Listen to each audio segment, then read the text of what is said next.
digest. From lane to the new shining ground, echo chants where the legends are found. Heroes carved in the heart of time, we march on through grit and grime. Oh Tottenham, Tottenham till I die. Raise the banner, let it fly. Through the rain, through the fire, this is my club, my only desire.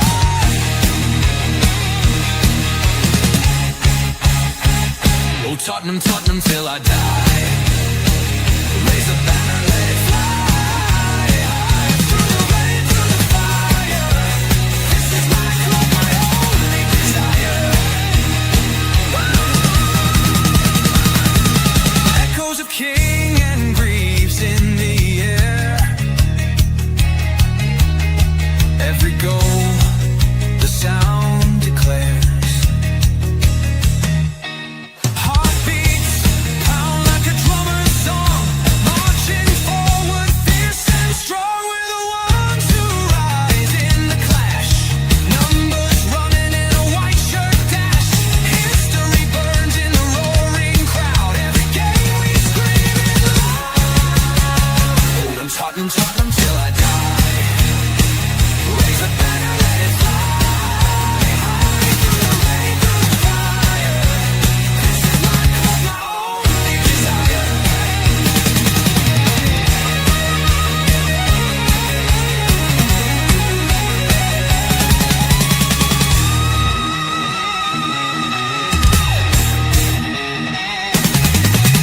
We're the ones who rise in the clash. Numbers running in a white shirt dash.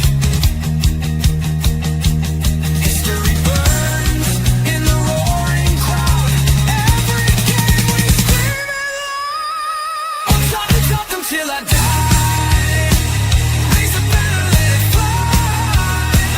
Through the rain, through the fire, this is my club, my only desire.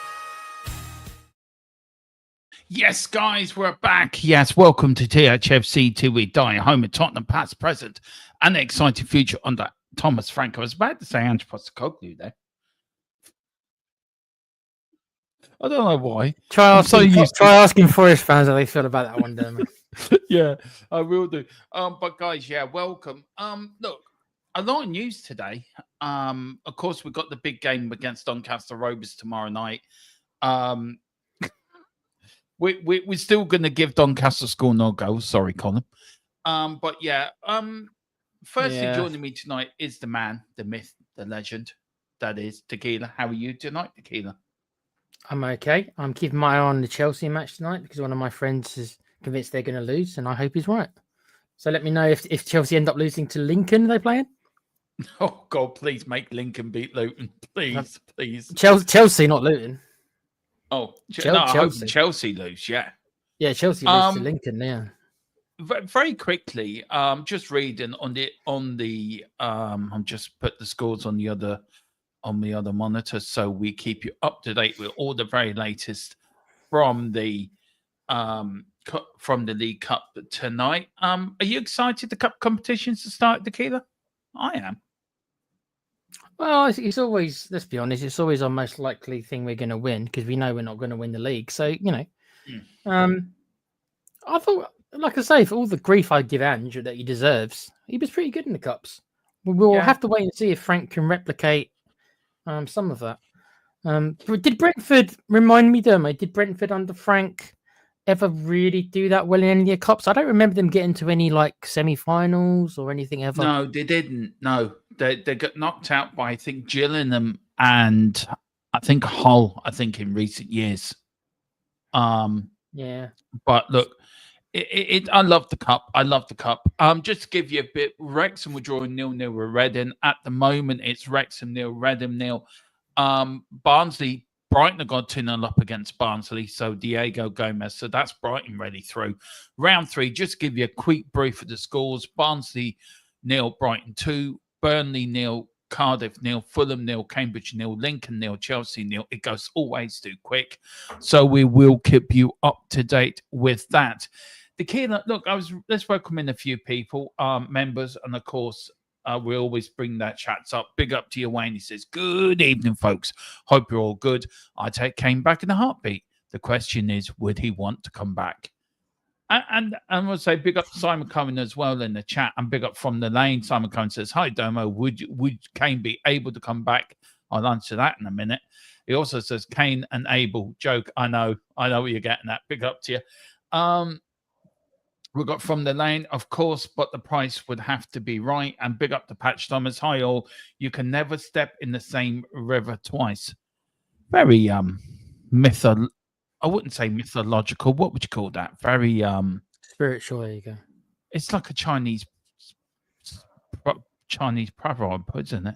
How do you know you can never step in the same river twice? Well, if you're walking along the river every day and then you trip and fall into the river, that still counts, doesn't it? Yeah, it probably does. Big up to you, Wayne. Yeah, the question is Harry Kane, and it was mentioned in the German paper, The Bild, this morning. Well, I found this article in the Independent. Let me take off our logo. And basically, it is, according to the Telegraph, the fear in Germany is that Kane could leave Bayern next summer.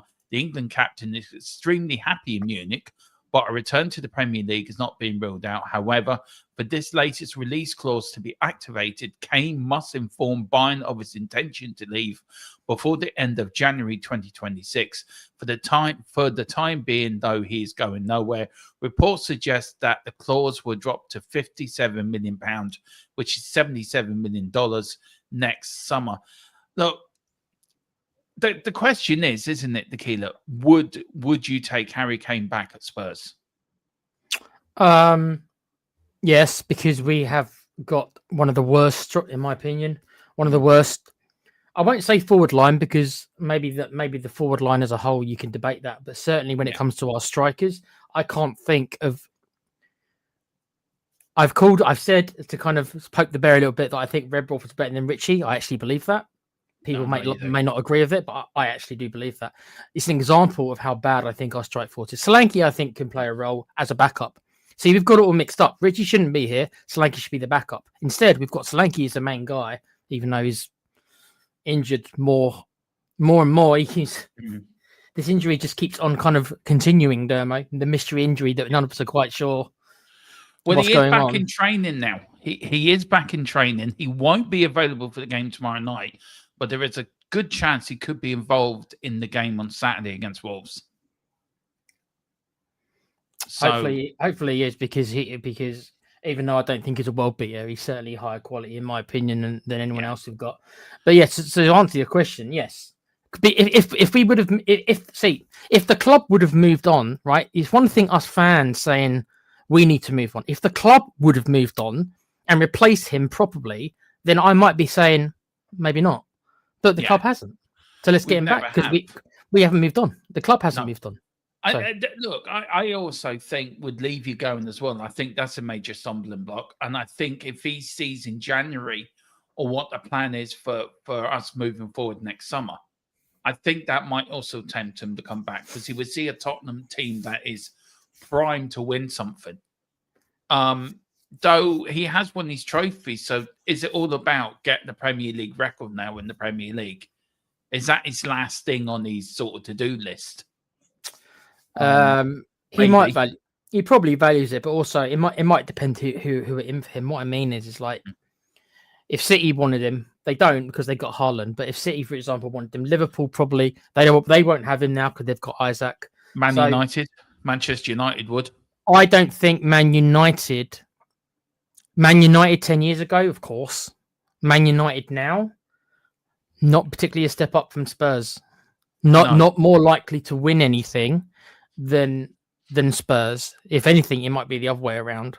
I keep saying, Tequila, like I think Manchester United are where we were under Conte and Jose and Nuno. Around that sort of era. I think they might be a bit further behind than that, believe it or not. I think so. We'll see. But it looks like they're probably going to go for another manager. I know he's not gone yet, but it looked.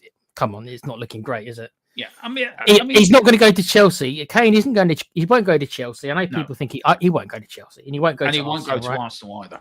That is for sure. Then it is Spurs, and of course, he's more likely to come to us because of the history he's got. But none of the big boys are going to be in for him. So if that is really what he desires, then Barcelona could be in for him. There's rumours Barcelona could be in for him. If he wants, I'm talking about if he wants a Premiership record, he's not going to go to Barca. But if you do look, and he does leave Bayern and Barca on the table, Tottenham on the table, does Tottenham have to offer him really big assurances for him to come back? Because if you look at Barcelona, whatever you say, they're a massive club in Europe. And you are guaranteed to win trophies when you go there. So, and don't forget Bayern Munich have bought Nicholas Jackson as well. Is that to replace Harry Kane? Sorry, was that a serious question? What? Nicholas Jackson to replace Harry Kane? I can't tell because 9 times out of 10 that would be like on a wrapper for a joke, right? On a Christmas wrapper, cracker. That's a joke. I'm being serious. They've bought Nicholas Jackson for big money. He's not going to want to sit on the bench and play second fiddle to Harry Kane. And why would you pay big money just to have a striker sitting on the bench? They're going to want him to play. If they sell Harry Kane and replace him with Nicholas Jackson, then I've got a question by Munich's sanity, dude. And I've always considered them quite a sensible club overall. I can't believe we're actually having the conversation. I can't believe we're having this conversation. Should they do that? More for them. But no, if it look. If Barca do come in for Kane, come on, he will go. And I don't think you can blame him. No, you couldn't, but we do have this release clause. We do have this option to buy him back first. Which I think if Tottenham are serious about winning stuff and being competitive and being in contention to win stuff, then you've got to bring back Harry Kane because he's the man that's going to get you the goals. You think you've got Xavi on one side and Kudus on the other, and you've got James Maddison in the middle. I think it's too soon. I think Kane will come back to Spurs, but I think you're looking at I think there's one more club. I think there's one more club he goes to before he comes back. Now, we might not like that because we might be getting a 35, 36-year-old, but footballers these days, like Ronaldo proved, can last till their late 30s. Kane's never relied on pace. Kane's never been the most skillful of players, right? He's always relied on his brain. It's his brain, like Teddy Sheringham. And Sheringham played till his late 30s. So my point is that Kane could easily come back to Spurs at 36. He won't start every game, but he'll play a role in the squad. I can see that happening. I think he doesn't come back to us yet. I think he's got one more move, then he comes to us. You say that. You look at James Milner, he's 40, and he came on in the Premier League, and he's a midfielder. And what's his name? Ashley Young, is it? He's still Ashley Young as well. He's still about. So it is a bit different nowadays for medical science and nutritionists. Athletes, they play till older.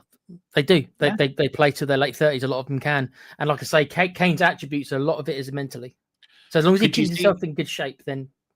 Yeah, I agree. Do you think he might link up with Son in LA FC in America? Not yet. Well, Sonny's killing it over there at the moment. He scored 4 goals at the weekend, but it's not the greatest league in the world, is it? Well, of course he's going to do it. If Son went there and didn't score any goals, we'd all be like, my God, he really has fallen off, hasn't he? If he can't score goals. With all due respect to the American division, MLS. Yeah. But anyone watching, we do like the MLS. That's all we're going to say. Just to give you, Wickham are 1-0 up. Burnley are 1-0 down to Cardiff, and Wolves are taking the lead against Everton as well in the latest League Cup games, guys. So we will keep you for the next hour. We will keep you updated. Spurs under 21s lost tonight against Plymouth, a 5-1 defeat away to Plymouth tonight in Southern Group B. So Tottenham under 21s having an absolute hammering. Northampton Town beat Chelsea on the 21s tonight 3-0 as well in Group C. So the Chelsea boys had a hammering, and us boys are had an affair. Just very quickly, we've got a few people in the chat. They're bringing in some good stuff, actually. Big up the column. It's a big up, sir. We're in mourning. Com. Is Com going to big up his Donny? Come on, Com. Come on, Colin. I know you're not. I know you can't. I know your PC's out of whack. I know you're not going to come on, but come on, give us some of that banter in the chat. Come on. Yeah, come on. What are Donny going to do to us? Wow! Oh my good lord! Oh my! I don't know if you just saw this. No. I've just seen an absolute screamer from it's Brighton. Let's see. He gets a header on here. Number 25. From sort of 25 yards out, straight into the top corner on the volley as well. He didn't even drop down. Straight on the volley in the top corner, 25 yards out, 30 yards out, I think. Absolutely cracker of a goal. I think it's the same player that scored. It was Gomez. What a cracker of a goal. Look, with Harry Kane now, with Palunia as well now, Tequila, there is second now to this because Ben Jacobs of course, of TalkSport and Give Me Sport as well. He's saying that I think Joe Palunia signing has been excellent for Tottenham. The original agreement had an option to buy him, which is set at £27 million, which is around €30 million. That was something that both Tottenham and the player were very keen on factoring in as part of the deal. Palunia in particular, just let me take that comment off. Sorry, Colin. Palunia in particular viewed the loan as being, being contingent in many ways on having an option to buy because he would like to be permanently back in the Premier League. If Spurs choose to take up the option, the player would be very happy with that because he drove into the move. He dove into the move, wanting that premises to begin with. Look, I think this is a no-brainer for me, Tequila, to be fair. I really do. I think we've been looking for a number 6 for years. We've now got one. This is a no-brainer. I would like to see us probably half the fee, but look, if it's 30 million and we get Palunia on a 2-year deal, I do know what I wouldn't argue against it. I would say, yeah, fine, do it. I don't know how you feel about it, but for me, I think this is a no-brainer. Under Levy, I thought there was no chance us buying him under this new regime. I don't know. It's not the smartest move to make when it comes to because he's going to be 32. That seems for me. I know that I think he's younger than that, isn't he? He's not 28. He's not 29. No, he's older than that. I think he's 31 now, but I think he might be 32 by next summer. By all means, have a search. I could be wrong, but so that fee for a 32-year-old sounds a bit much. People are saying he's 30, so he'll be 31 then for that fee. It's not my money. Levy never would have sanctioned it, in my opinion. So maybe. But isn't that the beauty of not having Levy there? Well, yeah, it means it's harder for me anyway to predict what Spurs will do. I don't know. Yeah, but if you're looking at it, it would be a smart move. He is a very good player. He has had some good games for us this season. I think it's a no-brainer. It depends. I really do think it's a no-brainer. It depends on how the club feel, how many years they feel he's got left. Simon Cohen in the chat has said 2 years. Is that including this? Is that including this year? Because if you're including this year in this, Simon, then you're saying we should spend 27 million to have him for 1 year. That seems a bit high. I just think would you have him there to give experience to Lucas Burkeville and help him in his sort of on his I just think it's the right move to make. Personally, I do. I'd sort of disagree about the age. I disagree about the, would he or won't he? I think Tottenham have to. If Thomas Frank wants him, then Tottenham go out and get him. It's all about what Thomas Frank wants. And if he's the player that's going to drive that number 6 role, and Archie Gray and Lucas Burville can learn off him and learn how he does his craft and him teach them and bring them on, then I think I'll be all for that. How old was Højbjerg? I think Højbjerg was in his late 20s. But see, I always said it, and I keep saying it now. I think it was a mistake to let Højbjerg go. I think Ange was. We didn't get much from him. We didn't get much from him, though. We got like 15 million, didn't. Wasn't it? No, we didn't. But the thing is, I think Ange cut his nose off despite his face by not using Højbjerg a lot. He trusted in the wrong people. And I always felt that Højbjerg would have done a better job for him. And I don't think Højbjerg wanted to leave, by the way. I think he had to leave because he wasn't getting first in football. But I think deep down, he wanted to stay at Tottenham. And I think Højbjerg got an awful lot of heat when they was at Tottenham. I think he was one of our better players under the managers, under Mourinho, under Conte, under Nuno as well. Where there was a lot of other players let us down. I think Højbjerg was one of the few that didn't let us down. But I think Ange, that was one of Ange's mistakes by letting him go. Because if you look at the player, you look at a Bissouma, for example. Do you know, I'd rather have Højbjerg all day long than Bissouma. And I do feel that if he had a Højbjerg in that midfield, we would have been a lot more solid. And also, I think he would have brought a lot more to the team than, say, Bissouma did, because Bissouma brought absolutely fuck all. He didn't bring anything. And I was there at the Palace game. He was absolutely shy. So, look, I feel Højbjerg got heat unwarrantedly. I think he got an awful lot of stick by a lot of Tottenham fans. And as Gerard said, he had the bottle. He had balls. One for me, Tequila, I remember when we lost to Chelsea 4-2, when we went down to 9 men. Yes, I remember that genius of a man from Ange. Yeah, and Højbjerg saved the ball off the line, and his reaction was, it was like inspired me, and he was trying to inspire his other. For me, I think I could talk all night about Højbjerg. I'm sorry, I didn't mean to talk so long, Tequila. Sorry, but for me, I'm very angry the way they treated Højbjerg at the end. I really am. What I was trying to do was not actually talk about Højbjerg that much. It was just to give an indication of the fees for these players. And it's like, you know, we got such a little fee for Højbjerg. And I'm not saying he's as good as Paulinho, because I don't think he is. But he was a player who was a couple of years. I think is he 29 now? I think. Yeah, he is. Yeah. So he's a year and a half younger. So it's just, I think the fee is a bit high for his age. I'm not saying we shouldn't do it. And I agree with you. If the manager really wants him and he sees him as being pivotal, then that's it. But we need to make sure that he has the legs for, as Simon said, 2 more years. I'm assuming Simon means 2 more years after this one. Yeah. Which will put him at 33. Thank you, Patch Thomas. That's fantastic. I will rub that in as soon as I can. You're happy with that. That's great, Patch. I'm gonna message him. Hopefully that score stays the same by the time we go off air, so that I can message him and rub it in. But I just think Paulinho is. You look at his performance at Man City.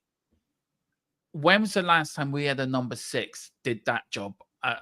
Away. We've been asking for a number 6 for how long? I was never questioning really the quality of the player, nor his position. I'm just saying that I don't like.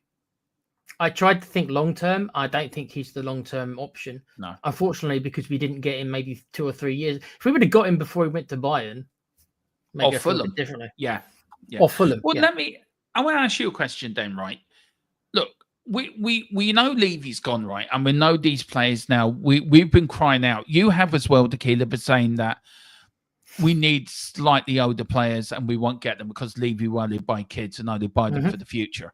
Now we've got to get into a headset, and I've just seen the goal Lincoln scored, by the way, against Chelsea. It's really comical. Good. It really is comical. Good. That's good. Give you more ammunition. It's good. Yeah. It's Street that scored. What a name, Street. You look at, we got to get this out of our head, haven't we? That it's Levy. it's a new regime, isn't it? Well, it's not a new regime, but it's new people at the helm. You've got Vinay, you've got Viv, you've got Charlie, you've got Paratici, you've got Johan Lang. Even Thomas Frank in the press conference today said he really enjoys working with Vinay. Finds him a really good person to work with. Do you think, even with the transfer window we saw, there was a different mindset, Tequila? Do you think that's a good thing? Because I think it is. I think you can't keep going down the same road. You've got to be a little bit bend with the wind, if you know what I mean. Yeah, and when you ask me about like transfers, it's like normally I felt that I had a good inkling of the way Levy thought, just because of experience, if nothing else. But yes, it's difficult for me to, I agree with you regarding the older players. I've said the same thing. We can't have it both ways, me included. You can't have it both ways, where we complain one summer about bringing in too many youngsters, and then once we're after an older player, we then complain. And I'm not even really complaining about it. I do think the fee is still a little bit high, but it's not my money. And if the new the reason why I'm so like, oh, that seems expensive, is because I'm used to working under Levy, where every penny to that man, he was so strict and rigid that spunking 27 million of next summer's budget on a 31-year-old is like, well, hold on, we need the money to get. But if this is going to be different, and they don't mind spending that on these older players, knowing that there won't be any resale value, because in my head, I'm so used to the way Levy operates, we won't do that transfer because there's no resale value. But if these owners are going to treat it differently, and that remains to be seen, but if they are, then the whole idea in my mind, that I've got to process this differently, is, do I think Spurs are going to buy this player if I think there's no resale value? Now, if all they care about is winning football matches, then by all means, buy Paulinho for 27 million. If they think that he's going to bring in trophies and he's going to push us into the top 4, which has to be at least the first goal, then spend the 27 million. I've got no problem. Yeah, under these guys, but I'm so used to Levy being so strict that, like, well, hold on a sec, that's 27 million that we really need, because we're never going to push the boat out. If these guys have got a different approach, then by all means, it's not my money. Go spend the 27 million. And then that is why I'm saying that January will prove to us what they want to do in the window, because we know if we get one decent £50 million player in the January, and we all hear the same thing all the time, January's hard to buy in. Not really. Not if you start the work now. Depends who you are. You start the work now, and then by January, all you got to do is just sign on the dotted line. And I think also, sorry, go on. Demo, if you're one of the bigger clubs like Liverpool, right? Who did they bring a couple of years ago? Was it Diaz, the player we were after, and then they stomped us at the end? So they say, and I think Liverpool also. I'm bringing up Liverpool a lot. I think they got Fernando Torres many moons ago.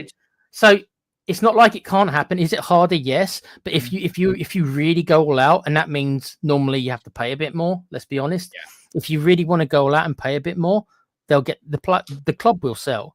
They might not want to, and that price might go up by an extra 20% because it's January. But most clubs will. Very few of them won't. So if we really, really, especially if we're going after a player from a quote-unquote lesser club, smaller club, they'll sell. We just might have to pay up. Under Levy, we were never going to pay up. Under these guys, I don't know. Yeah. Look, I just want us to do well this summer. I just think we're under a different wavelength altogether now. I do really think that.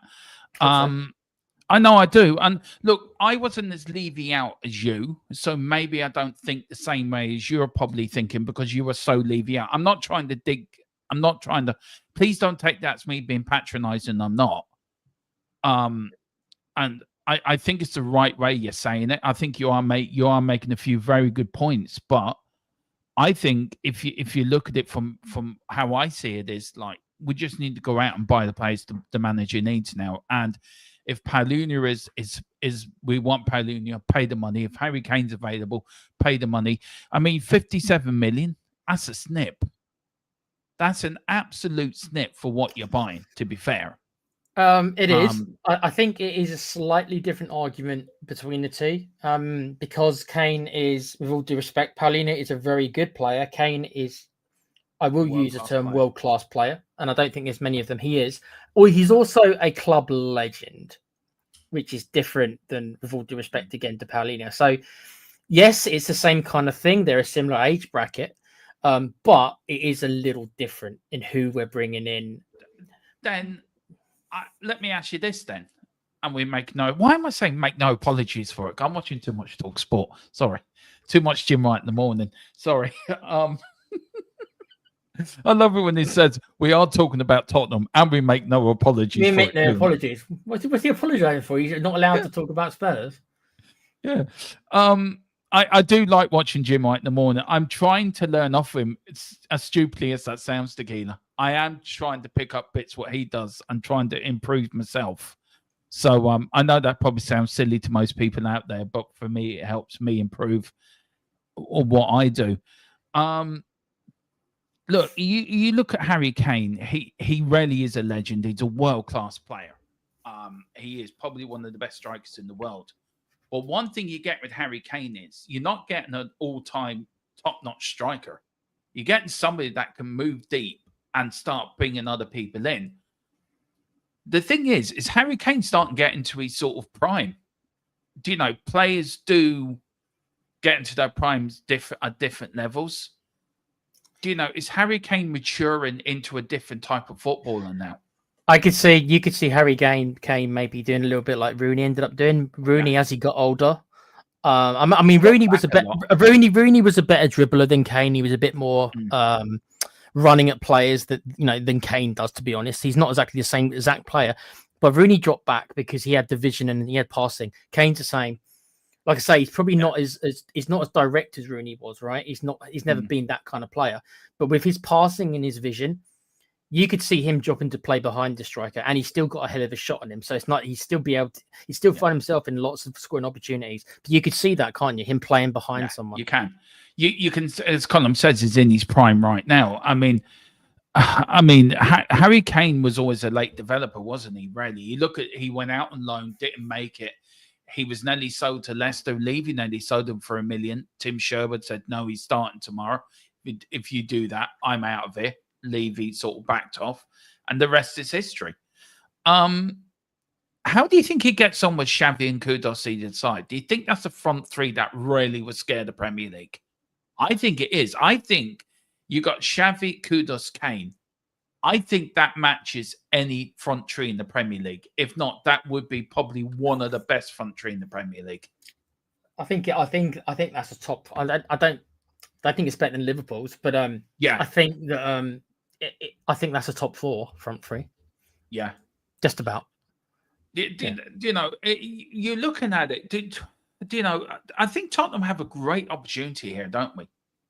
To really get the right players in. To really, I see what Colin was saying. Let me just quickly, mate. Before Demo continue, I understand some of these replies, other than this one, because I want to know who it is you're blowing kisses at, me or Dermo.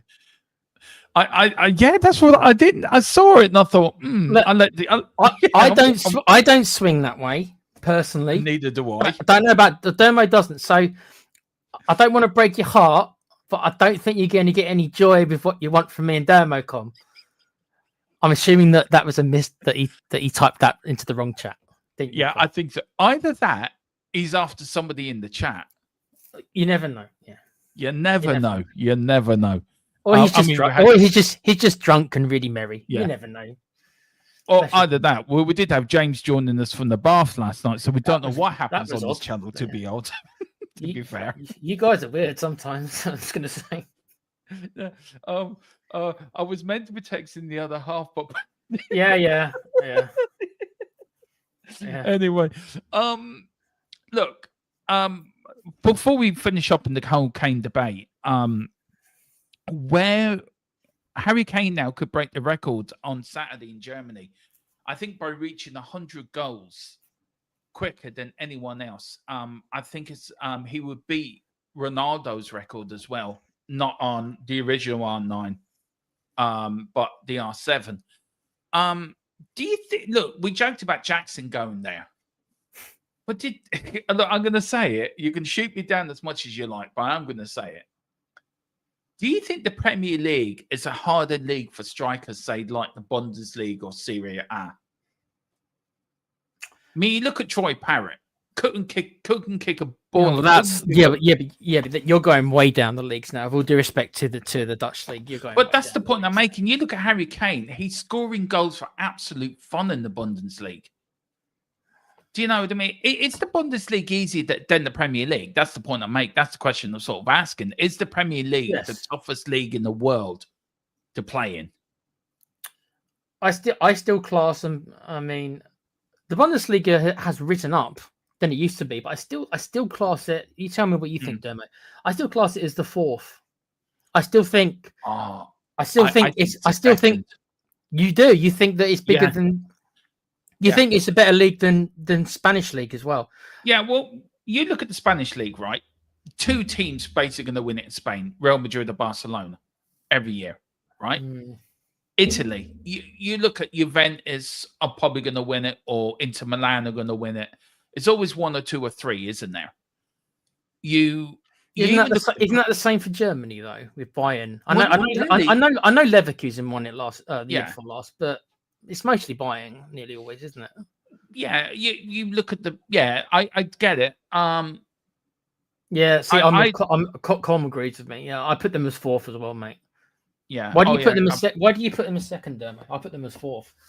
I just like the league. I like watching the German league. I prefer to watch it than the Spanish league and the Italian league. I find the Spanish league boring. I think it's more fun to watch certainly than Serie A, with all due respect. But I don't. I love the fans. League. It's the atmospheres. You look at Dortmund and you look at you look at the fans. I would love to go to a Bundesliga game actually because it looks mental. Just find the Italian league boring and the Serie A boring. I just rarely do. But I just think it's easier for top. You look, and I think Nicholas Jackson will do well in the Bundesliga. I actually do. But if he does, that will prove that it is a significantly weaker league then, because Nicholas Jackson, let's be honest, come on. When we were linked with him, for those few days that we were linked with him, the shock horror from most Spurs fans, they're like, no way, this can't be true. That should shock horror from us.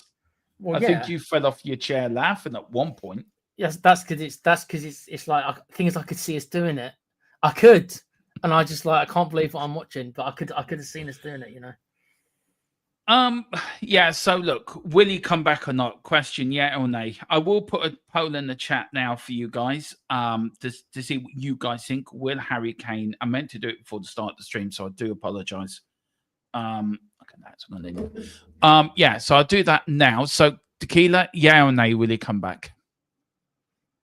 Yay, but not as not the next move. Will be the club after his next move, is what I think. I get you.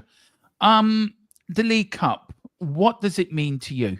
What does the League Cup mean to you? Now, again, we start with our road to Wembley tomorrow. Are you excited with it happening, or you think it's just you prefer the Champions League? Do you think the League Cup's gone down in people's thoughts processes because of the Europe and the FA Cup and the Premier League? Has the League Cup become a forgotten cup? So I think Tottenham could win this. I think this is the one we should be winning. I think that in the pyramid of football, it has gone down, and you don't need to look any further than the fact that it now only gets you into the Conference League. It used to be away into the Europa League, if you remember. But now they've reduced it to Conference League. So that should tell you that it's gone down in its estimation. But the League Cup for me, especially during the early years of my Spurs fandom, was the only chance we ever had of anything. So I remember most years, especially in the early 2000s, I'd always think we had the best chance because it was always the easiest cup to win, right? This is before the Man Cities and stuff like that, right? Chelsea were just coming into money, but I remember thinking that was all we could ever hope for, Dermo. We could never hope for more than that. And since I started following Spurs, we had an early Carabao Cup win, which was the one with Alan Nielsen scored against Leicester. I saw that very early in my Spurs fandom. So in a way, that was me kind of not thinking that was our level, but me thinking, okay, so we can win that one. I know that we're at least good enough to win one of them, right? But as the years have gone on, and maybe this is also explaining my reaction to winning the Europa League. I'm not saying I didn't enjoy it, but I couldn't look past the 17th place finish. I wonder if me in 2001 or 2002 would have felt that way, and I think that I would have. I don't think I you would have felt done, because I think you went through so much pain with Levy, and so much pain with what he was doing at the football club. I think that is why. But back then, Dermo, yourself, you were worn down. You definitely. You were worn down by it all.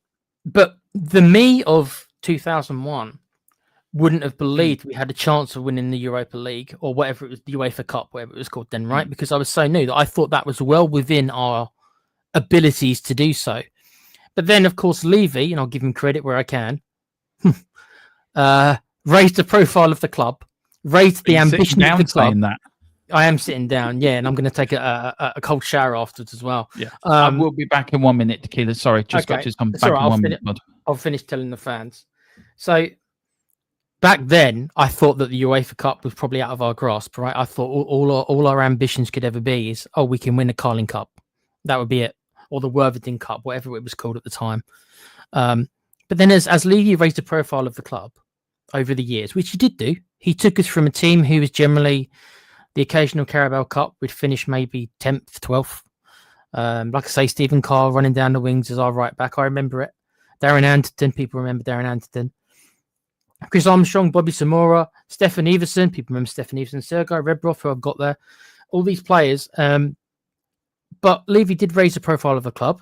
We started believing a bit more that maybe we could be a bit more than just winning the Carling Cup.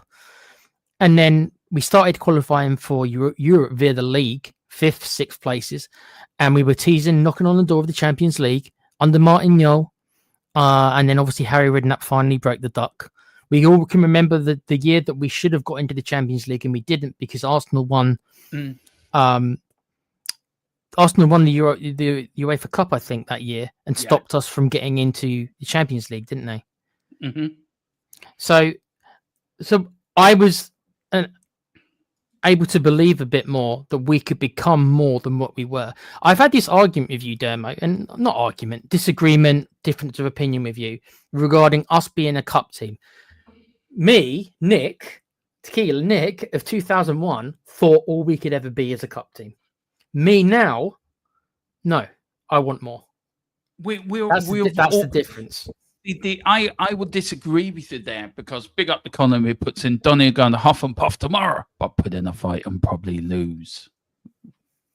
There you go. That's Column's thoughts on the game tomorrow.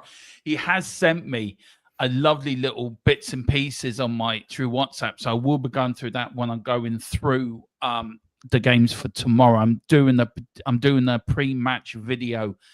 Probably be out for 8 o'clock in the morning, guys. So do watch up for that. My pre-match thoughts on the game. No, I'm going to disagree with you, Tequila, because I think Tottenham have always been a cup team. We're never going to win the league. Tottenham have. Why always believe that? Certainly, surely, times can change. We've seen it. We've seen it with other clubs. We've seen the fall of clubs like Man United. Sorry, Com. We've seen the fall of clubs. We've seen the rise of clubs. Granted, I can't lie. Blackburn, Chelsea, Man City. The rise of clubs normally coincides with financial. Yeah, I get it. I can't deny that. Of course, it does. But the occasional team snicks. We won't even talk about Leicester because we know that was a freak of the season, which it was. But Liverpool, we should have won. Yeah, Arsenal did it without spending. I mean, they spent a lot at the time, but they probably didn't spend as much in Man United. They were always slightly behind Man United, but they gave Man United a run for their money in the early 2000s stuff before Chelsea took Arsenal's place, really. And then we've seen Liverpool. Granted, yeah, they are probably the biggest club in the world, or top 2 or 3. But even then, they haven't spent until this season, obviously. They haven't done it to win it. Tequila. They have. Right. So it can be done. So in my mind, it's like, I don't find that It's just me. I'm going around a lot. It's me saying that the Carling Cup for me, as it proved to me last year, it proved to me that winning a cup is not enough for me, and only me. I'm only speaking for myself. It wasn't enough for me. Right. Okay. I get you. All right. You look at Manchester United, right? Back in the days when they hadn't won the league for 20 odd years, right? Under Alex Ferguson, they won an FA Cup in 1990. They backed it up with winning the cup the following year, the Cup Winners' Cup in 91. I think they won the League Cup the same year. Or they won the League Cup the year after. It wasn't until 92, 93 that they won the league. It's all about momentum. It's all about building momentum. It's all about having to win cups. But Tottenham have never been a side that will go in and you think, right, they're going to win the league. Yeah, I say every year, the quadruple's on. We're going to win the league this year. I believe that in myself. But after the first 4 or 5 games, I think we've got no hell's chance of winning the league. Let's look at the cups because that's what we are. We are a cup side. We've always been a cup side. In our whole history, we've only won 2 first divisions and 1 second division in our whole history. But we've won more cups than we have leagues. You are right. There is changes, and changes could happen, and there could be a new era on the. We don't know. It could be Tottenham's time. I'm a big activist. I'm sorry, I'm not getting the word right, but I'm a big believer in cycles. Everything happens in cycles. Clubs win stuff within cycles. And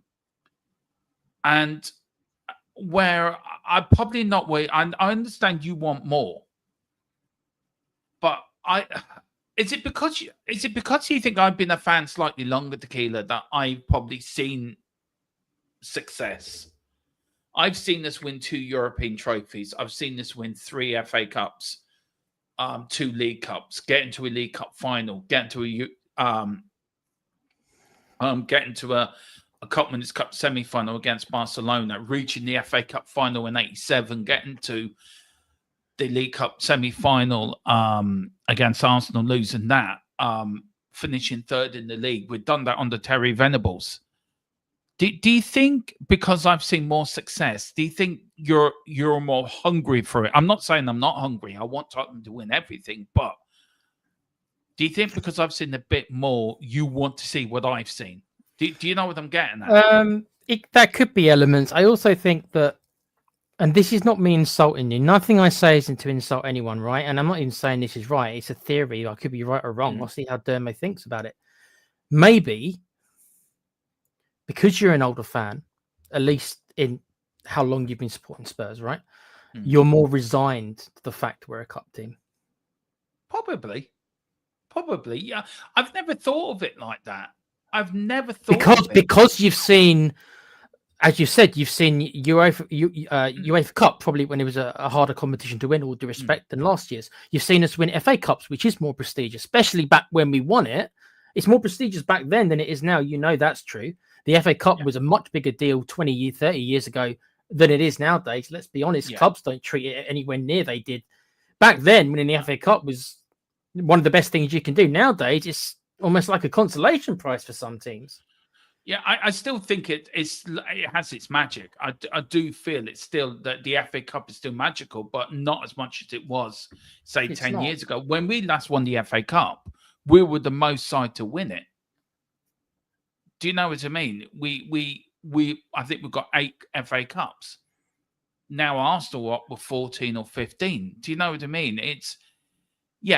Maybe you're right on that. Maybe I am resigned to us winning a just and it's not, the cup side. And even if that's true or not, it's not like, oh, it's just you, Dermo. I think that maybe that's a lot of, because you're right, because mostly me and the people who have been fans maybe 20 years max, 25 years max, all we have seen is these 2 Carling Cups, and now we've got a Europa League. I've said it to you before. I just think that as part of the quote unquote top 6, we're the only one of this top 6 who's never had their moment in the sun. Yeah. That is what I think gets me, because we've sat and I've sat. We're overdue. we're overdue because we've seen Arsenal have their moments. We've seen United have their dominance. We've seen Chelsea have their dominance. Now City are having their dominance. Liverpool have come back after kind of a bit of time in the wilderness. They're now having their dominance. We're the only one of that quote unquote top six that haven't. You can say that maybe we've been taken out of the top six now because Villa are now in the mix. Newcastle are now in the mix. So it's a bit more, are we in the top six? If we are, we're right. We're only at 6 if we are. But everyone else has had their, other than those big 5. I know that Newcastle haven't won as much as us. I know that Villa haven't won as much as us recently. I get it. But out of the 5 ahead of us, they've all had their moment in the sun, their moment of dominance. Where's ours? And we haven't. And I think, Dermo, what makes it worse, he's gone now, so it doesn't matter really. But we had our chance to under Poch, and we did. And that's the thing that really, I think that's the thing that hurts us all. Not hurts us, but angers us all. That we had our chance under Pochettino. We should have, after we finished 3rd in the league in the year Leicester won it, we should have built on that. Because then we finished 2nd in the league to Chelsea, didn't we? I think the season, not the season that after Leicester won, the season after that. We had so much momentum. We should have pushed it, but the new stadium came first. And rightly or wrongly, I've always said it, give me White Hart Lane and a championship winning side instead of a new stadium and the crap that we have been watching. Yeah. Any day of the week. Look, and you can say what you like about Ange. Yes, he won the Europa League. But you've got to look at the league. It was dreadful last season. It was absolutely dreadful. And he did come out, Tequila, and said the other day about, I read it somewhere, that he came out and said there's too much negativity around him.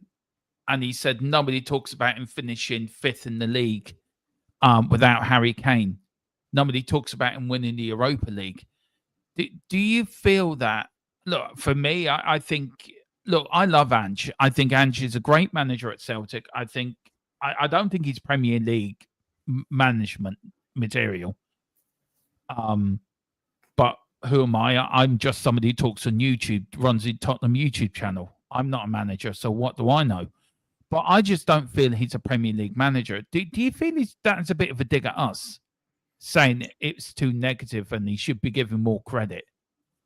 I think fans are giving him credit, but I think he should take it a little bit down a bit. I think it's Ange taking a little dig at the fans because, to be whether he likes it or not, he's been warring with the fans since the Man City game where lots of our fan base, and I don't even care which side of the fence. I've got my opinion. Dermot's got his. We've all got opinions on that.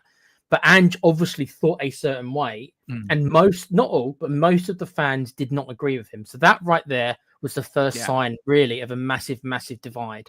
And that divide never really went. It might have waned a little bit, and then because we were so poor last year, out of the cups, it just grew and grew and grew. And I think it's a little bit of a dig at Ange. And as for is he the Premiership manager or not, well, we'll find out, won't he? Because, in my opinion, he's working with a team who I think probably is worse, with all due respect to them, than he had at Spurs.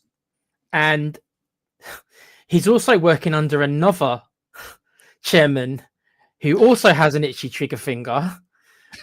So we'll see if he lasts the year. Because I don't know about Christmas, but we'll see if he can survive till January because he can't bring any players in. So we'll see what he does. He can have Brennan Johnson if he wants. He can have Brennan Johnson. He's welcome. He can have Dragusin as well, and he can have Richard. Look at me. Look at me digging out Brennan Johnson. Honestly, you have changed your tune. He's not that bad, though, mate. He's just having a bad. No, I just think Brennan Johnson's got his head stuck up his ass. I think he's still living off final. I think he instead of knuckling down and getting on with his job and trying to be a better footballer, he's going to be one that's going to live off that. I got the winning goal in the Europa League final. Well, Tony Park saved a winning penalty in the 1984 UEFA Cup final. Bloody Glenn Hoddle scored the winning goal in the 82 Cup final. Ricky Lavilia scored an amazing goal in the 81 Cup final. I think Ricky Lavilia should live off what the goal he scored than Brendan Johnson did, because Brendan Johnson should be doing his job now, get his head out of his ass, concentrate on what he's trying to do, and become a better player instead of becoming the absolute dildo that he's becoming at the moment. You've been told, Brendan. When Dermo turns on you, you know you done screwed it up, my friend. Yeah, I just, you know, he's come on this season, Tequila, and I've said it in watch-alongs. He becomes a ghost. He disappears. Well, we were talking about his lack of defensive work. That was a criticism of his last year massively. Yeah. But the reason why he was able to kind of get past that is because he kept on getting into the right places, which is what he's good at. But if you look at all the skills required to be a footballer, how many of them do you think he has? You be honest. To a high level anyway. How many? He's not a winger. No. I don't think Thomas Frank knows where to put him. I don't think he knows where to play. I don't think he knows what he is either. I just think he should go back. He was good on the range. Let him go back on the range. I love Brendan Johnson. There is a talent there. I just want him to prove people wrong and get his head out of his arse and concentrate on what he's doing and play football and be a better player. Because no wonder he doesn't not getting starts, because Thomas Frank can see he's not good enough. Do you know, he's like Casper the Ghost when he comes on. He disappears. Do you know, you look at the Brighton game, he came on. I didn't know he was on the pitch at one point. Or was it the, not the Brighton game, the Villarreal game? I didn't know he was on the pitch, Tequila. I was actually looking for him with binoculars. Are you there, Brennan? You know, absolutely. Remember, guys, that half the Harry Kane money went on in. That's not his fault, of course, but when we signed him, I was like, I barely know who this guy is. I know he's got a couple of goals for Forest. But some people are making some great chats, and Chelsea are now 2-1 up against Lincoln, by the way. So that didn't last very long. Big up to David Clark. Johnson is living off the final because only you deluded Spurs fan. Hang on a minute. Look, I'm going to stop you here, David. Sorry. Not very nice, David. You don't need to call us deluded. Look, I hate people attacking Spurs fans. I don't mind people making a point, and if people make a point, that's fair enough. Make your point, but attacking the fans, I think that's got to stop. We had enough of that bullshit last year and the year before, and with Levy in, Levy out. If you're not Levy out, you're not a Tottenham fan. If you Levy in, you don't know what you're talking. And Levy in saying you're Levy out, you're a thug. Do you know, and you're Ange in, Ange out. Well, if you're Ange out, you're not a football fan. If you're Ange in, well, what do you know? We've got to stop attacking. We've got to start attacking ourselves. We can all make football points, but we've got to stop attacking the fan base. I just don't like it, and I think it's got to stop. Think that he scored the winner when he never seemed to touch the ball. He missed an open goal, short on goal off his hand. I think he got the final touch. It's going to be one of them. It's an opinion where I think, I think that it's going to be one of them. I just, do you know what? I've seen a lot of the last few seasons with fans attacking each other, Tequila, and I think it has to stop, hasn't it? Really, to be fair, we've got to unite. Yeah, but it won't, unfortunately, Dermo. I know it won't. It's like, I mean, I don't know why David's so on this one. I mean, Dermo has admitted that he likes Brendan Johnson, and he's allowed to feel that way. I've never liked Brendan Johnson, so I don't know why you'd even associate me with that for a start, because those words have never crossed my lips. I just asked Dermo a second ago, if you were paying attention, my friend, what he thinks that Johnson does well. And even Dermo, who does like him, struggled to tell me what he thinks he does well. So this is hardly a Brendan Johnson love. Well. Yeah, it's hardly a Brendan Johnson love fest, David, my friend. So I'm not sure where you're kind of getting that. We're so deluded that we think he's amazing. I'm not sure what you picked up on that one, my friend. I think the thing, big up Patch Thomas, is that I get what you're saying. He never scored the goal, so wake up. Yeah, fair enough. I'm a bit tired, to be fair, David. You might be right. I'm a bit tired. Maybe I need to go and have a swift bit of pot tune. That will wake me up, but hairs on my chest. Patch Thomas says, I think... David Clark isn't an Arsenal fan, my friend. No, he's not. No. So I can say that. So. Yeah, I think the thing you don't get is that Arsenal fans come on Spurs shows and love to wind you up. Yeah, he's not an Arsenal fan. David Clark was around, I think, before the double side, I think. Yeah, he's not an Arsenal fan. No, certainly not. That is a legend. He's seen a lot more than we have. Now, League Cup, Tequila. Let's get into it. It is tomorrow. We have won it 4 times, Tequila.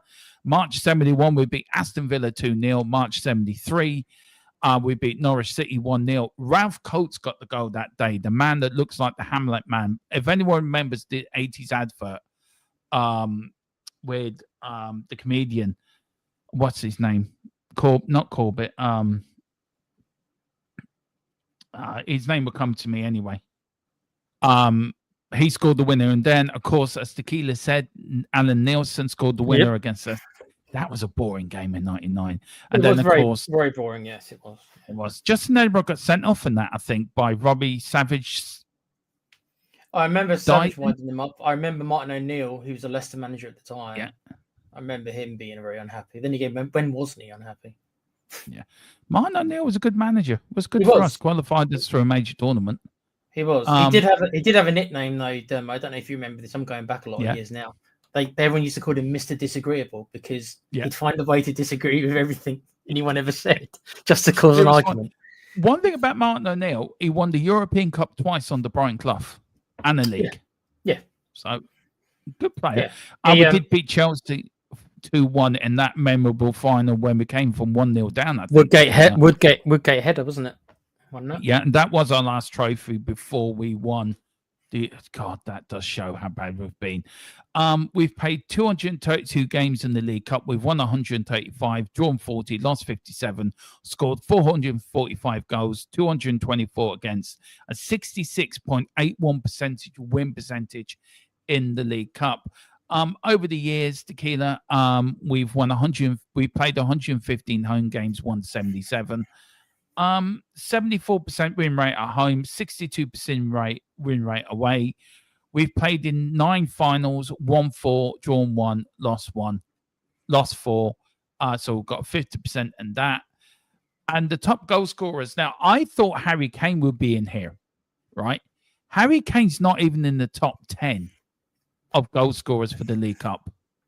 What do you think that tells you? Do you think that means that we didn't play him in a lot of the early rounds? Do you think? Yeah, I think so. Martin Shivers, a great striker, came in after Jimmy Greaves 23. Jermaine Defoe with 14. Clive Allen with 13.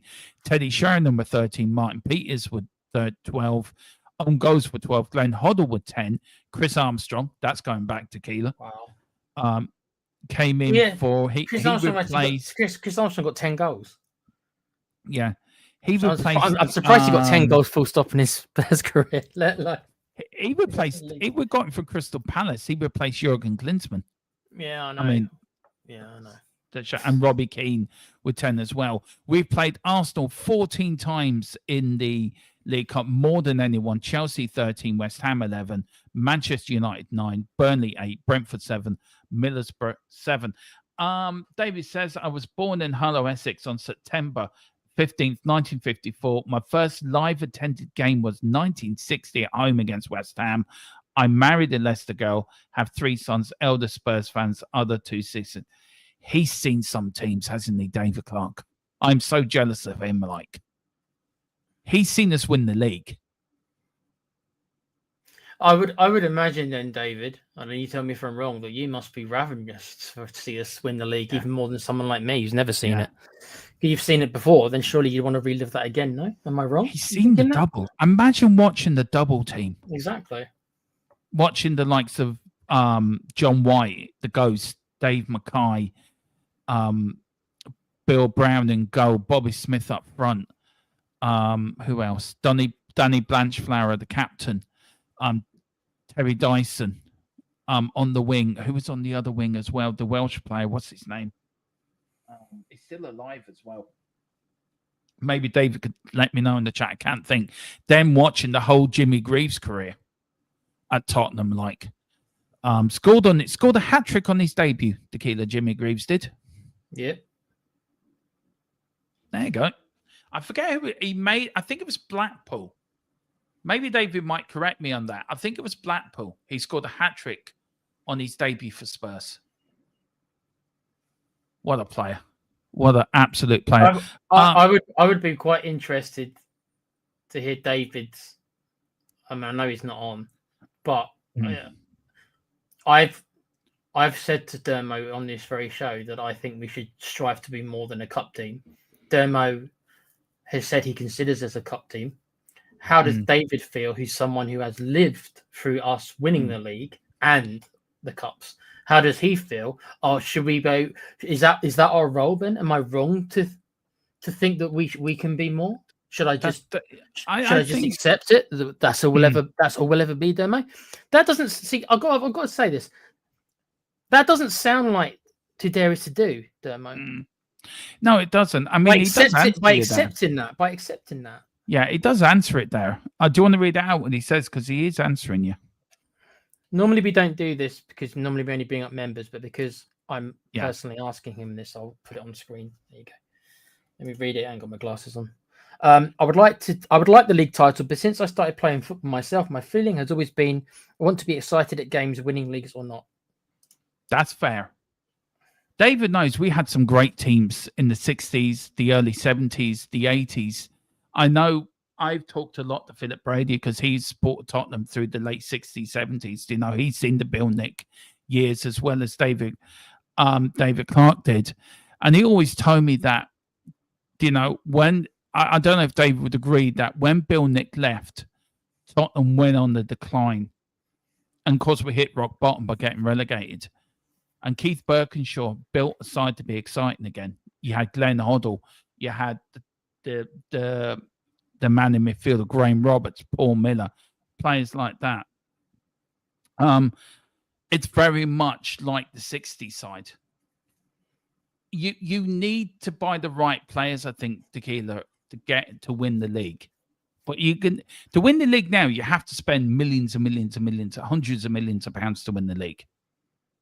And you have to make sure that you pay the wages as well. I don't think we could do a Leicester. I don't think you could do a Blackburn. I would love to know how much Manchester United spent to win their first Premier League title.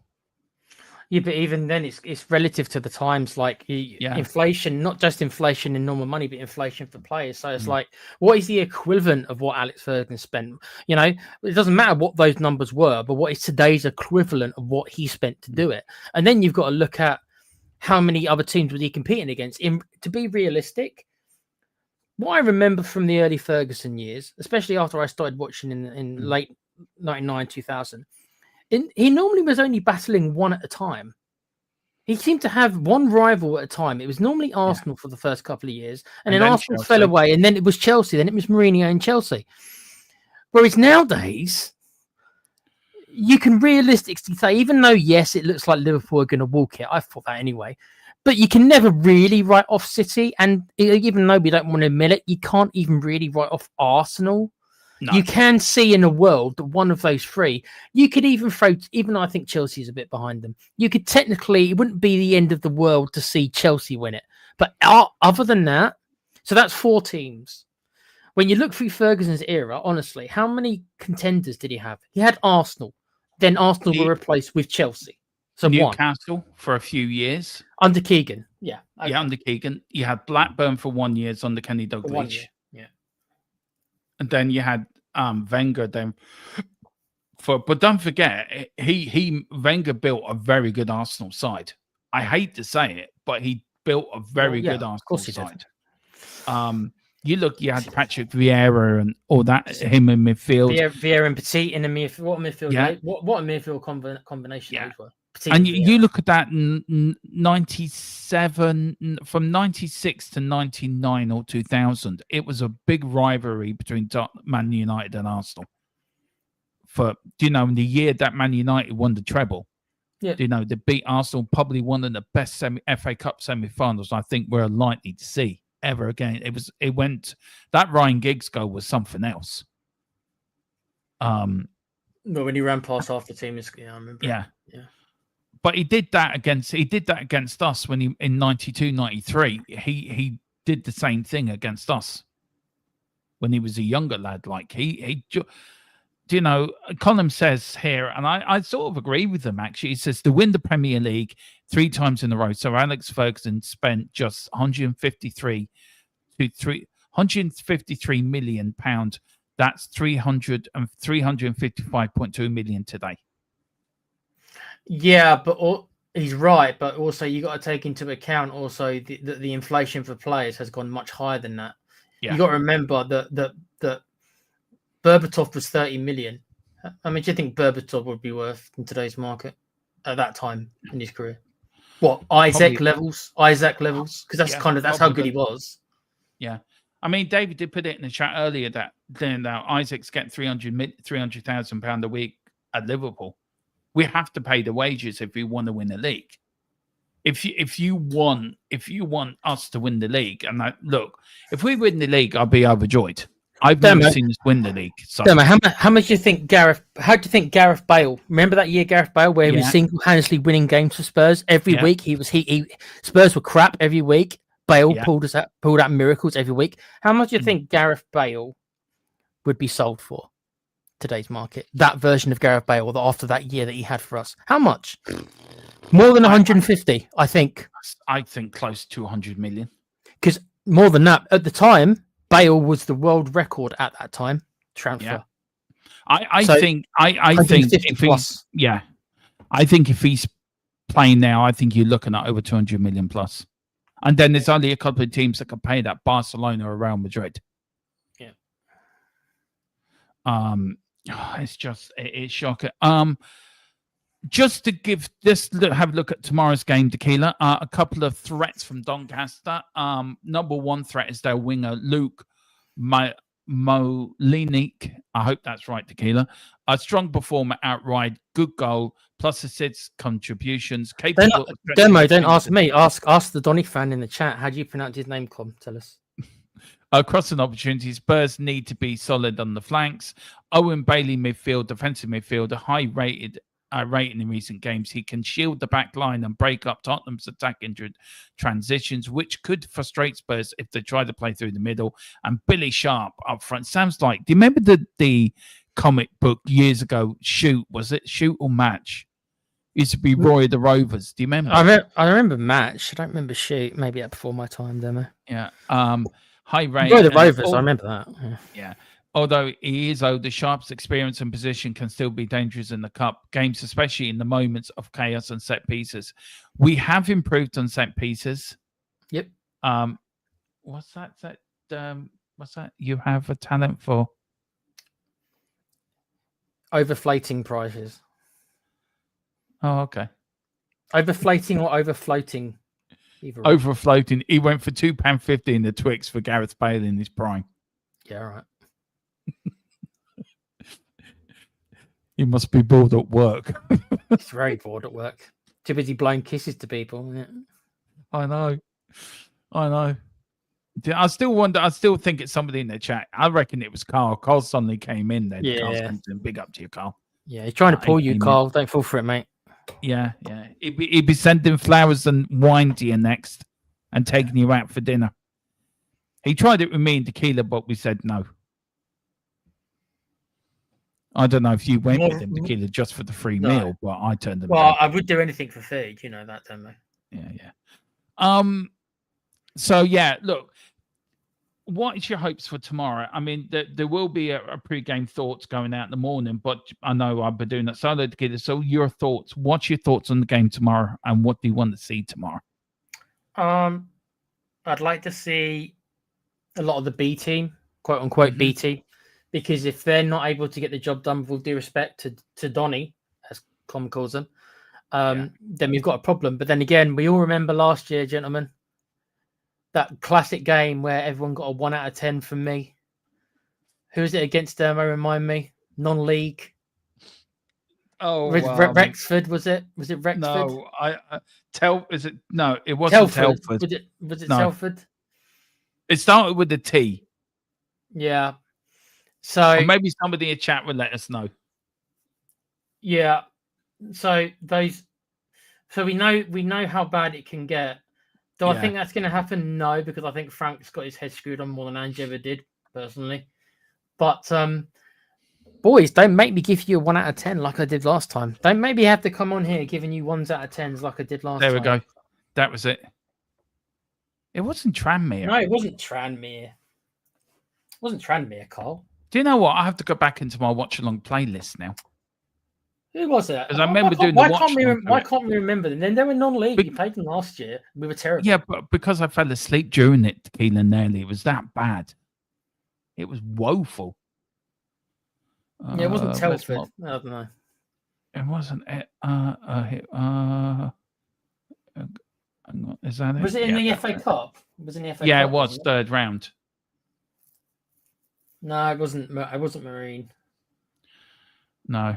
Well, we've all tried to block it out of our memories. That's why. That's why none of us can remember it. Yeah, hang on. I'm trying to. Where have I put it now? Yeah, would you go? Oh wait, I don't want to watch you.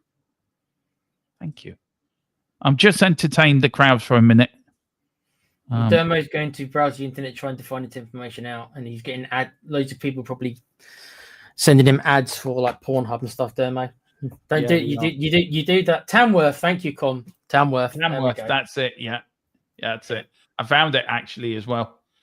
The most boring game in football history. The game I nearly fell. There's only 2 games I nearly fell asleep at. Was the Tamworth game and the pre-season game that we did 2 in one day, where the post kept getting in my way. Yeah, I remember it. Tamworth, Luke Chapman's in the chat. He's very happy. Says my Northampton Town won 3-0 against Chelsea. Very happy. Congratulations. Nice.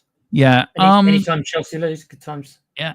Right. So I'm going to agree with you. We know Ben Davis and Colo won't be available, so maybe the back 4 will be the back 4 we said last night, Tequila. Is Davis going to play then? Is he he's out injured. He's out. Okay. Yeah. I mean, I don't think we should be having to play Romero and Van der Ven. Mm-hmm. Romero's not going to play, is he? Is he going to be Danzo and Van der Ven then? Yeah, I think so. I would like to rest Van der Ven for that one. I think we should be able to rest Van der Ven and get past them. But who do we put in there, Dermo? Gray? See, you know what? You know what? You know what? Even though I don't think it's his best position, I think Gray. I think you put Gray and Danzo. How about Byfield? Takai's injured, Carl. Yeah, Takai's injured. This was Thomas Frank's press conference today. Just very quickly go over it, Tequila, before we finish up. How is the squad looking for tomorrow? He said it looks good. Everyone's available. Last time is available again. So all the players that were out are still out, and all the players that were fit will play. He was on about Kulu, and he said Kulu could return in October, November, December. Wow. He just wants him back as quickly as possible.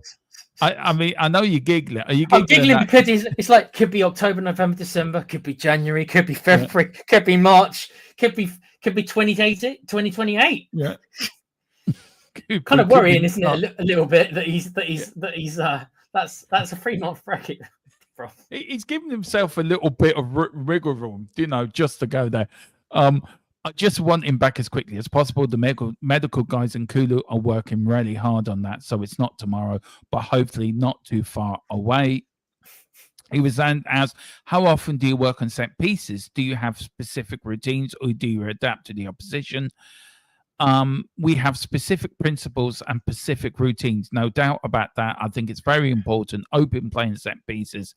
It's very important to have those principles in place and then tweak them with a little bit towards the opponent, defending on their system, how they defend. Let's say corners or wide free kicks, they can tweak it a little bit, but we can't change it too much because we need to be consistent in the message. Do you feel we've become more stable because we're so stable at the back with corners and free kicks now defensively? I don't know if you saw it, Tequila. Did you see Bergfield running around the back of the goal against Brighton? Now, you're not supposed to do that, but it was very crafty. Yeah. I'll tell you what I do like about what Frank said there, though. And if I'm wrong, tell me I'm wrong, right? I don't remember. And maybe because of my dislike for the man in the end, I blanked it all out if he ever did. But just reading what you've just, or hearing what you've just said, and reading the quote in front of me, this is a man who thinks about the finite details. He thinks about he's a detail freak. I don't think for a second Ange put any kind of thought into something like set pieces or defending. You can tell this is a man who cares about this side of the game that we never had.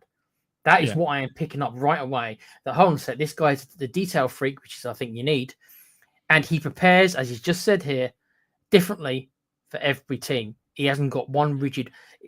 And our last manager was so rigid. This is what I'm picking up from this. Yeah. Just by reading this. Everything's numbers to him, isn't it? Everything is about numbers. It's about it's planning, facts. It's preparation. Yeah. And it's the opposite from what we've had. So this is why for me it's such a breath of fresh air. It is, and I agree with that as well. And then that was all. Then he was asked then about Kulu. Kulu said he will be back. He's looking to get Solanke's now training with the team now. Him and Ben Davies are both training, but they'll be out for today, and I think they're out for Saturday as well. But I think Kulu coming back into that number 10 role could be very important for us. But Tequila, that is it. That is the end of what you take Harry Kane back at Spurs. We do have the poll in the chat. I will end that now. And the poll is, would you take Harry Kane back in the summer? 73% said yes, 27% said no. Only 15 votes in that. But thank you for voting. It means a lot to us. Tequila, we do have one comment here by Column. It says, and we have a giant killing history, against Donny. We went to the quarterfinals in 2006 after beating City and Villa, only losing to Arsenal after they bribed the refs. Right. I would love to know what Com then very quickly in the chat, since you are a Donny fan, what is your prediction then? This is going to be a last chance we'd probably be able to get it out of you. So right before we head off, right in the chat, I guess everyone should do their predictions, but Com, because obviously you're a Donny fan, I want to know what you honestly, without no joking and no kind of jesting, just honestly. Yeah. What do you think? What's your score prediction? I think it would be a 2-0, personally. Can even be 3-0. Can be 3-0, but I'll show restraint. Dermo's gonna blast it with like 7-0, but I'll show restraint and say 6-0. Yeah. I'll go for 6-0. There you go. Why not? It's not gonna happen. Dave's gone for a 3-0 Spurs win. Iceman's going for a 2-1 Spurs win. Column's going for a 3-1 Spurs win. Carl Simpson's going for 4-2. Wow. Big up to Rick Harris. Frank's preparation has been brilliant so far. Can't fault him one bit. No, I think there's a show in that also discussing about Thomas Frank as manager as well, Tequila, and maybe having a look at previous managers at Spurs, probably back to Poch. Are we now gone back to the Poch sort of? I'm getting Poch vibes from Thomas Frank. Well, he's more like, if you want to go over our last 4 managers, he's more like Poch than he is Mourinho, Conte. Yeah. Let's not include Nuno, bless him, because he was only here for a cup of coffee, and Ange. So he's most like Poch than the other ones, and a biscuit. Yeah. Yeah. We've got Column says 6-0. Okay, be prepared if you lose. Yeah, he won't. Forget I know that. He probably clipped it as well. He's probably got somebody to clip it. Yeah, of course he has. Yeah. Now, watch along. I'm not about tomorrow night. Yes, I know you're all happy and celebrating. Derma's not doing the watch along. You're probably thinking, thank fuck for that. But don't worry, we're still bringing you a watch along. James will be here to bring you before the whistle and the watch along. I will be back on Thursday with the final score. Are you traveling back? Are you traveling back, Dermo? Is that why? Yeah, I'm traveling back tomorrow. Yeah. I have to pick my sister up from the airport tomorrow night and bring her back and then travel home. So, yeah. And the flight gets in at 7:10. Yeah. So, yeah. So the streams will be going up tonight later for James. And then James will take you through the before the whistle. We've got Donny fans coming on as well. So that should be fun. And then there will be Donny fans joining James at halftime from the stadium themselves. So look at that column. Said, I will go in there that you're saying 6-0, then just the goals and goes that Donny score if that happens. He will as well. Yeah, we know you will. Oh dear. I love the cup, and that's why I love it. I love the banter. And look, we have it's. I just love it because we're a family on here and we do well. But Tequila, we are very close as a unit on this channel, and we're a family, so we all look out for each other. Tequila, you do have a gaming channel. Do you want to tell people about it? Yeah, it's normal, guys. It's called the Play Pouch. There's a bunch of us, 40-somethings, and the baby of the group, Com. He's not that young. We'll be doing more gaming. Right now, we've taken a little bit of a break just in the last couple of days because Borderlands 4 has come out, which is a big game that all of us are playing and liking. But there will be games coming back. Metal Gear Solid, I've said before. Metal Gear Solid Snake Eater will be on the channel soon. Part 2, and the Red Dead Redemption will be continuing. And then I'm going to figure out if I want to do FIFA or not demo. I don't know. If you're doing it, maybe I'll leave that for you and James. Well, I don't know if I don't know if I'll be doing it on Twitch. I'm thinking that because we do have a Twitch channel, so I'm thinking of doing it on Twitch. Yeah. I may do, but that will be going on Double Dum Gaming as well. So I'll be downloading it from Twitch and going on to Double Dum Gaming. So the problem I've got with FIFA is I'm not a particularly good player. Like I'm pretty good at the passing game, but I'm not like a player who does like all like skill moves and tricks. I don't know how to do that stuff really, so I don't know how much people would like to see me play. I play the passing game if people like that, but I wouldn't be like taking players on and dribbling. That's not how I play. I haven't got the reflexes anymore to do that. Pro Club, says Com. Yeah, Pro Clubs comment. Except if we lose, then we have to mute your mic for sure. If we were to do Pro Clubs, would I be invited onto Pro Clubs? Sure, why not? We could do Pro Clubs if you want. If you need a Roy Keane type player to get sent off at the last minute to see the game out, I do that job for you. I had to bring this up. 48 wedding anniversary tomorrow, David. Congratulations from everyone here on THFC till I die. Absolutely. 48 years. Wow. Well done, mate. Congratulations. You're doing something right. So, yeah. Yeah, absolutely. Congratulations. Well, guys, that is it. James will be taking the reins tomorrow for the watch along. I will be back on Thursday and then Friday with all your member shows, all the build up, but back to normal Friday, guys. So I do apologize for the last couple of weeks that the shows have been a bit sporadic and a little bit higgledy-piggledy. But guys, I am back home on tomorrow, and then Thursday, Friday, I am back to normal. So normal will resume. So pick up your memberships on the way out, like and subscribe. He says you get murdered for that. I heard that a lot. My dad used to say that to about my mum as well, wedding anniversary. You know, it is funny. But yeah, 48 years. Congratulations, David. Ready from everyone here. But Tequila, thank you so much for joining me. I know we're always supposed to go for an hour, but you and me get talking about football. It does go on. It tends to, we do go over, so we do apologise, guys. But well, as long as the fans enjoyed it, then that's the most important thing.